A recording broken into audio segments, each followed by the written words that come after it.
Hello friends, welcome back to my channel. আশা করি তোমরা সবাই খুব ভালো আছো, সুস্থ আছো। আমি ভালো নেই, গরমে ভীষণ নাজেহাল অবস্থা। সেটা আমার রূপ দেখলেই বুঝতেই পারছো, মানে অত্যাধিক পরিমাণে গরম এখানে পড়েছে, সেই জন্য খুব খারাপ আছি।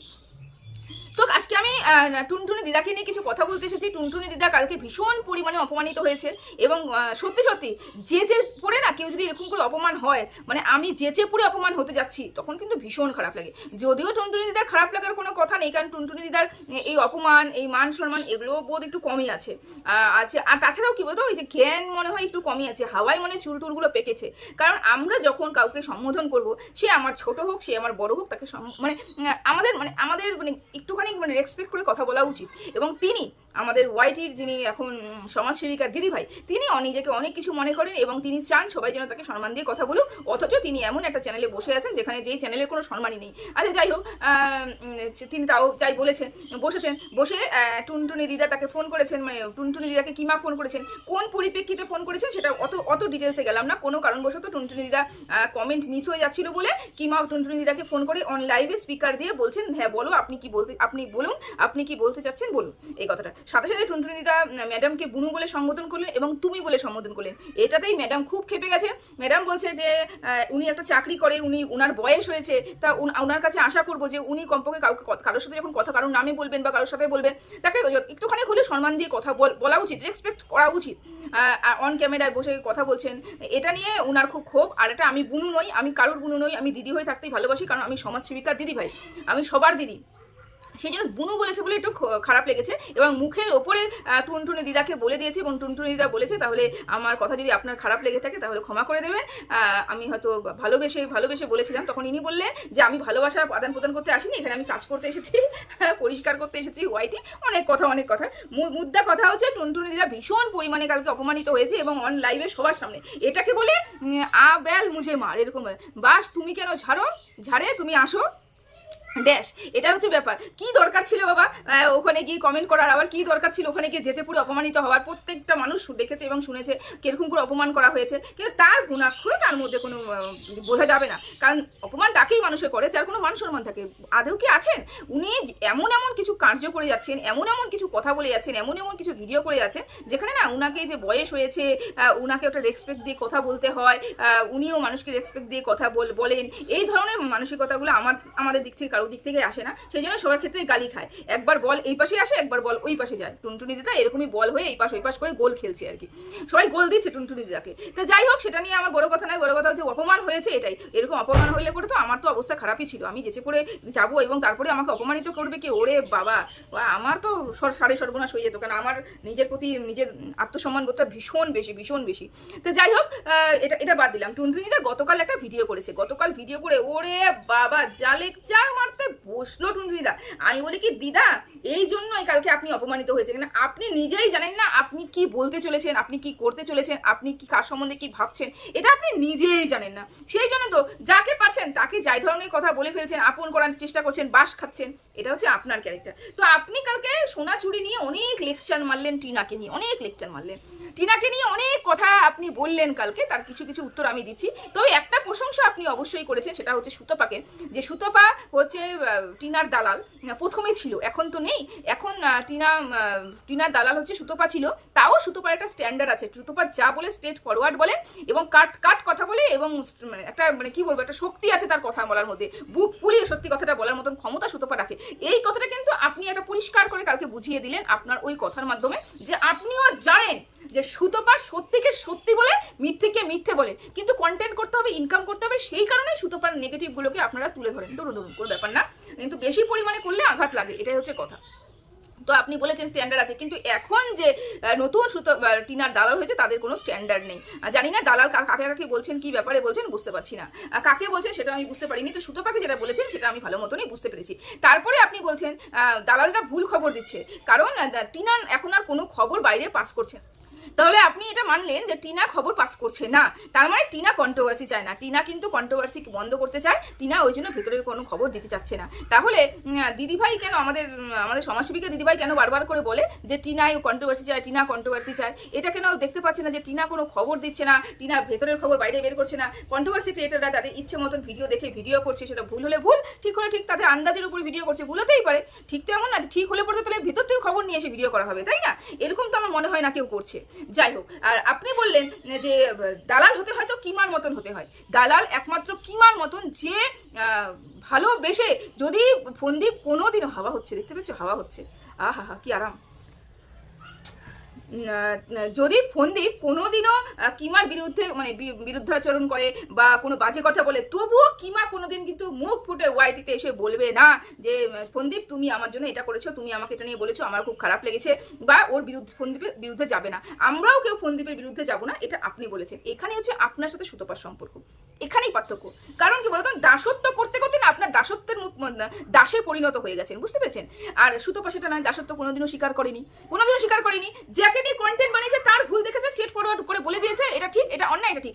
সুতপা যেটা 1 মাস আগে বলে, আপনারা 1 মাস পরে গিয়ে সেটা আওড়ান, এটাই হচ্ছে আপনাদের মধ্যে পার্থক্য। তো ফন্দীপ যখন কিমাকে বলবে, তো কিমার তো মুখই নেই ফন্দীপের বিরুদ্ধে কথা বলবে, কারণ ফন্দীপের ভিউয়ার্স কিমার ভিউয়ার্স, কিমার কাছে যত ভিউয়ার্স এসেছে সম্পূর্ণটাই ফন্দীপের। কিমার যত টাকা ইনকাম করছে সম্পূর্ণটা ফন্দীপের। তার ওর বুকের পাটা তো দমই নেই যে মালিকের বিরুদ্ধে কথা বলবে, কারণ মালিক যদি যাই করে থাকুক না কেন, এরা দাসত্ব স্বীকার করে ফেলেছে, এরা কোনোদিনও মাথা উঠিয়ে কথা বলতে পারবে না। বললেই সাড়ে সর্বনাশ, ইনকামের পথ শেষ।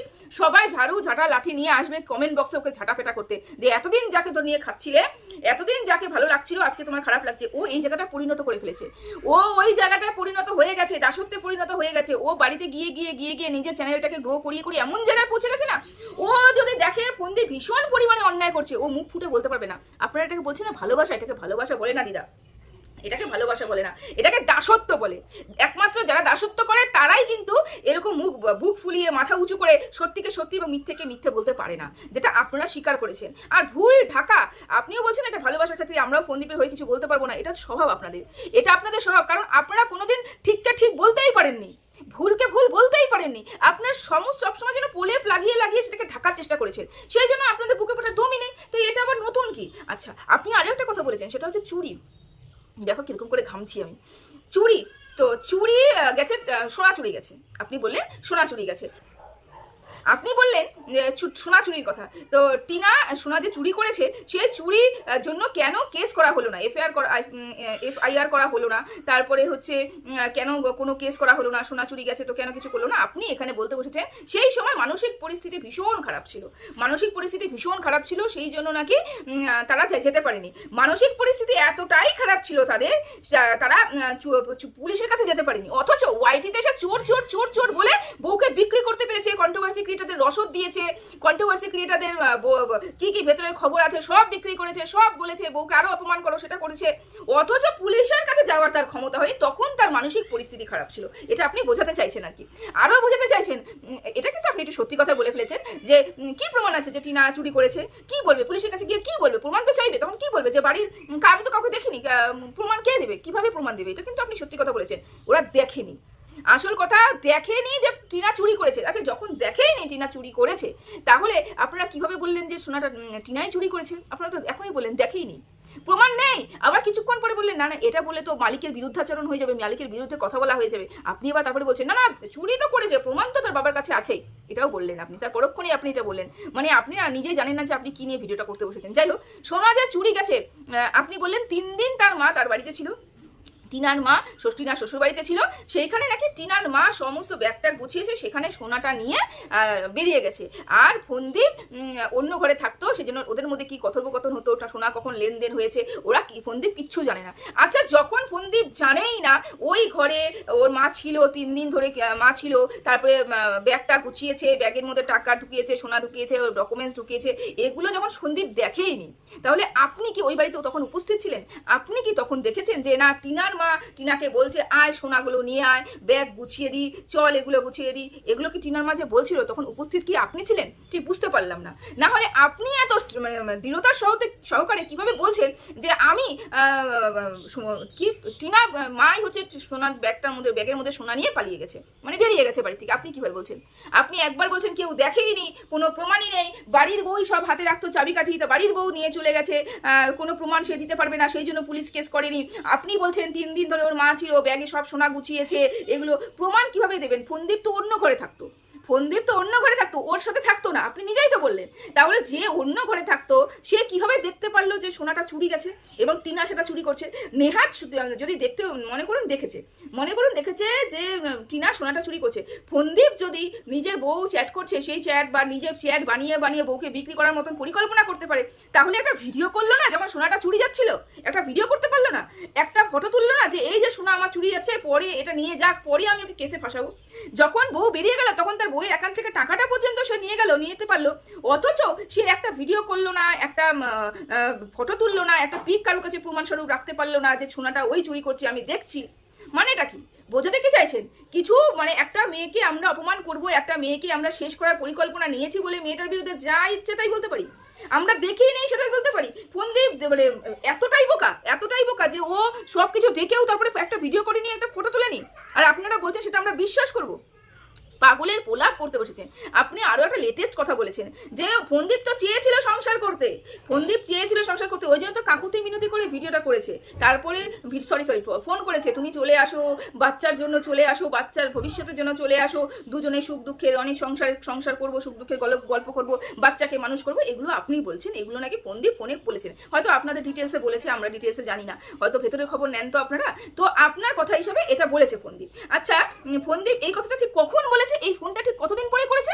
যখন ফোনদীপের বাড়িতে তার দিদি ঢুকে গেছিল, পাতানো দিদি, এবং পাতানো দিদিকে দিয়ে বা আপনাদেরকে দিয়ে ফোনদীপ সমস্ত কিছু বিক্রি অলরেডি ওয়াইটিতে করতে শুরু করেছিল, অলরেডি বিক্রি করে ফেলেছিল মেয়েটাকে, অলরেডি সে তার মান সম্মানটা হানি শেষ করে ফেলেছিল, একটা লাইভ করে মেয়েটা চরিত্রের উপর দাগ তুলে দিয়েছিল, মেয়েটাকে ওয়াইটিতে ছিঁড়ে দিয়েছিল ছিঁড়ে খাওয়ার জন্য, তারপরে গিয়ে সে ক্ষমা চাইছিল। এটা কি মেনে নেওয়া যায়? আপনার মেয়ে হলে আপনি মানতে পারতেন? আপনার জামাই ওয়াইটিতে এসে বলে দেবে চিৎকার করে আমার বউ এই করেছে, আমার বউ চুরি করেছে, আমার বউ ওই করেছে, আমার বউ সেই করেছে, আরো 5টা মানুষকে দিয়ে বলাবেন হ্যাঁ তুই করেছিস, তুই শয়তান, তুই খারাপ, তুই নষ্টা, এগুলো বলছে। আপনি হলে আপনার মেয়ের জায়গায় কি করতেন? আপনার মেয়ের যদি এটা হতো ওই জায়গাটা থাকলে পরে আপনি কি করতেন একটু বলবেন তো? আপনি তো মেয়ের মা, আপনাকে তো মেয়ের মা হতে হয়েছে, একটা মেয়েকে বিদে দিয়েছেন, আর একটা মেয়ে আছে, ঠাকুর করেছেন তারও ভালো ঘরে বিয়ে হয়, তাহলে তারও একটা নির্দিষ্ট ভবিষ্যৎ হয়, সেটা আমরা সবাই চাই। তো তার ক্ষেত্রে যদি ঠাকুর না করুক এরকম হয়, সেই ক্ষেত্রে আপনি কি করবেন? এটা আপনার কাছে প্রশ্ন রেখে গেলাম, বুঝতে পেরেছেন? তো সবাই ভালো থাকবেন, সুস্থ থাকবেন, টাটা।